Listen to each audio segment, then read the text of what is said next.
Assalamualaikum warahmatullahi wabarakatuh. Waalaikumsalam warahmatullahi wabarakatuh. Bismillah, alhamdulillah, wassalatu wassalamu ala Muhammad Rasulillah wa ala alihi wa sahbihi wa man tabi'a sunnatahu wa jama'ata min yaumina hada ila yaumin nahda. Perkenalkan, kami berdiri di sini sebagai kelompok 5 sebagai kelompok 1 ingin memaparkan materi kami mengenai khitbah dan nikah. Sebelum memasuki ke prosesi nikah, umumnya seseorang akan melaksanakan yang namanya khitbah. Mungkin khitbah ini sedikit terdengar asing di telinga kita, tapi faktanya khitbah ini umum dilakukan. Kita juga pernah melihat atau bahkan sering melihatnya. Lantas, apa khitbah itu? Khitbah sendiri secara bahasa ialah meminang atau melamar. Artinya kita meminta seorang perempuan untuk dijadikan sebagai pasangan ataupun sebagai istri, baik itu untuk diri kita sendiri ataupun untuk orang lain. Nah, sedangkan secara Islam berarti peminangan, yaitu kegiatan atau upaya untuk menciptakan hubungan perjodohan antara seorang laki-laki dengan seorang perempuan. Jadi intinya khitbah ini ialah pembicaraan terkait lamaran atau permintaan untuk pernikahan. Nah, khitbah sendiri adalah pendahuluan dari pernikahan. Jadi khitbah dulu dilakukan, baru pernikahan dilaksanakan. Setelah menelusuri beberapa sumber, kami tidak menemukan ayat yang secara eksplisit ataupun terang-terangan membahas mengenai khitbah. Tetapi ada salah satu ayat yang telah muncul yaitu Quran surah Al-Baqarah ayat 235, dari mana di situ dikatakan tidak ada dosa bagimu atas kata sindiran untuk meminang perempuan-perempuan atau keinginan menikah yang kamu sembunyikan di dalam hati. Allah mengetahui bahwa kamu menyebut-nyebut namanya, akan tetapi janganlah kamu berjanji secara diam-diam untuk menikahi mereka, kecuali sekedar mengucapkan kata-kata yang patut, yaitu berupa sindiran. Jangan pula kamu menetapkan akad nikah sebelum berakhirnya masa iddah. Ketahuilah Allah mengetahui apa yang ada di dalam hatimu, maka takutlah kepadanya dan ketahuilah bahwa Allah Maha Pengatur lagi Maha Penyantun.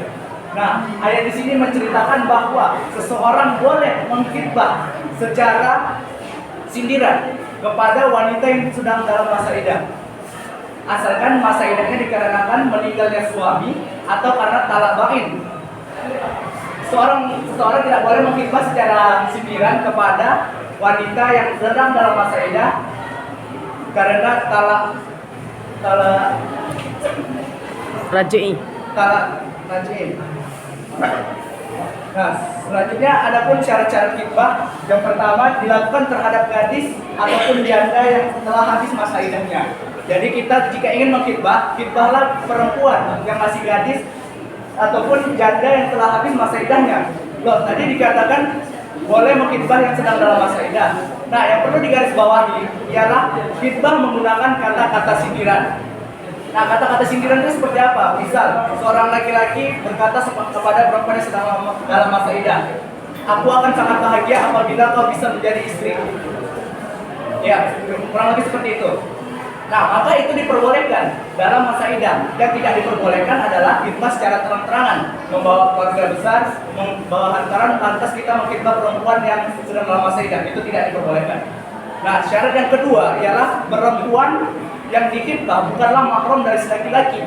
Nah, mahram laki-laki itu ada beberapa, yaitu ada ibu, ada bibi kita, ada anak perempuan kita, ada saudara perempuan kita, ada juga keponakan perempuan kita.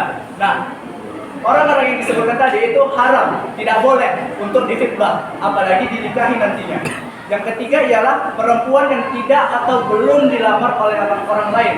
Nah, kita harus melamar orang yang belum dilamar oleh orang lain. Jika orang lain sudah melamar dan lamarannya diterima, maka kita tidak boleh melamar perempuan tersebut.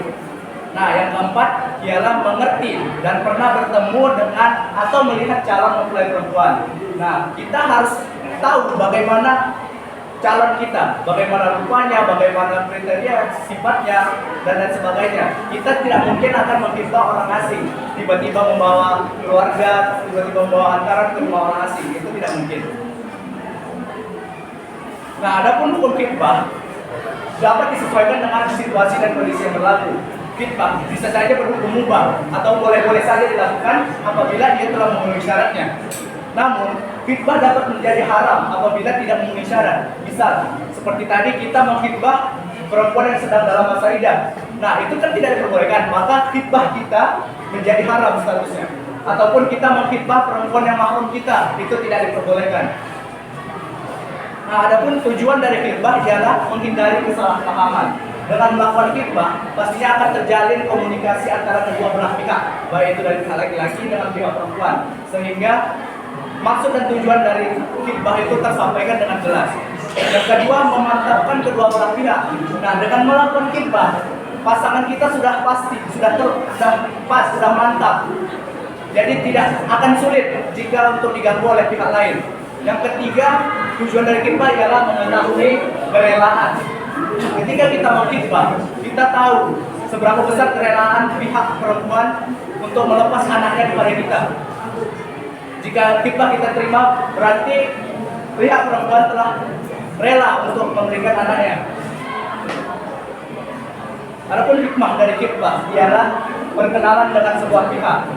Ketika khitbah, seluruh keluarga besar akan berkumpul dan terjalinnya komunikasi yang baik, sehingga jika terdapat komunikasi yang baik maka akan berdampak kepada kehidupan pasangan ke depannya. Yang kedua ialah menguatkan tekad untuk menikah. Setelah melakukan khitbah, tentunya seorang pasangan akan memantapkan hatinya untuk melanjut ke langkah selanjutnya, yaitu pernikahan.